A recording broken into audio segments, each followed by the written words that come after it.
আসসালামু আলাইকুম। বন্ধুরা আসুন, আজকে আপনাদের আরেকটি রান্না নিয়ে আসলাম। এটা পুরাতন রান্নাই নতুন করে দেখাচ্ছি। এইভাবে আমি আগে রান্না করতাম, আমার ফ্যামিলির সবাই রান্না করতো। এটা কালবাউস মাছের ভুনা, যেটা হলো ভুনা ঝোল বলে। এবার গায়ে, গায়ে মাখা ঝোল সেটা কিভাবে করব আসুন। কালবাউস মাছ এইভাবেই রান্না করবেন, দেখবেন খুব ভালো লাগবে আমার কাছে। আপনার কাছেও ভালো লাগবে। আমার কাছে তো ভালো লাগেই।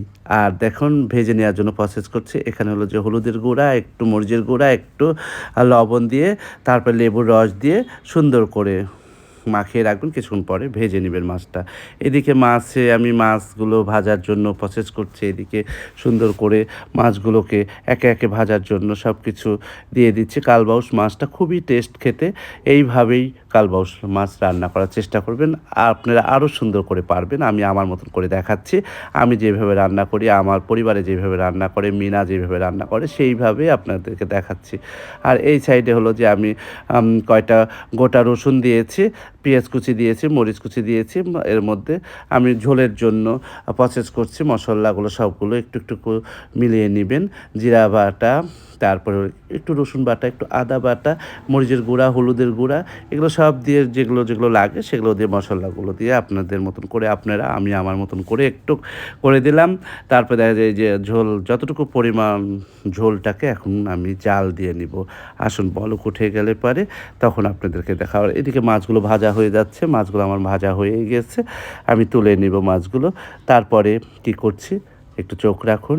আমার ভিডিওগুলো যদি ভালো লাগে তাহলে শেয়ার করবেন, লাইক দিবেন, কমেন্টস করবেন।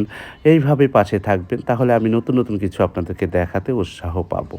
আসুন, এই যে মাছ ভাজা, প্রথমে মাথাটা দিয়ে দিলাম, যে মাথাটা ঝোলের মধ্যে দিলে পারে সব মাখো মাখো হয়ে যাবে। এইভাবে আস্তে আস্তে সব ভাজা মাছগুলোর মধ্যে দিয়ে দিচ্ছি। এটা মাখো মাখো ঝোল হবে, মানে গায়ে গায়ে ঝোল হবে। এটা পুরা পাতলা ঝোল না। এই জন্যই এই যে আমার তরকারি হয়ে গেল। এখন আমি যেটা জিরা ভাজা বলে, ভেজে নিয়ে গুঁড়া করে আমি এই যে মাছে দিচ্ছি। আর আরেকটা জিনিস করবেন, আরও টেস্ট বাড়বে। কাঁচা সরিষার তেল একটু একটু করে আতো হাতো করে ছিটিয়ে দিবেন। দেওয়ার পরে তারপরে একটু নেড়ে দিবেন, আস্তে আস্তে করে নেড়ে দিবেন। দেখবেন যে এত সুন্দর লাগে, আমার কাছে ভালো লাগে, টেস্টটা এত ভালো লাগে। আপনাদের কাছে ভালো লাগবে কিনা জানি না। যারা খাবেন না, দিবেন না, আমি দিই, ভালো লাগে। এইভাবেই এই যে গরম গরম ভাতের জন্য রেডি হয়ে গেল কালবাউস মাছের মাখো মাখো ভুনা।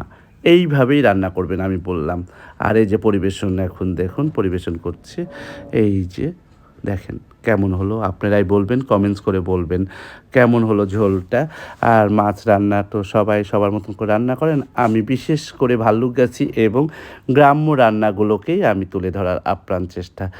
সব কিছুই রান্না পারি, কিন্তু গ্রাম্য রান্নাগুলোর মা খালার গন্ধ পাওয়া যায়।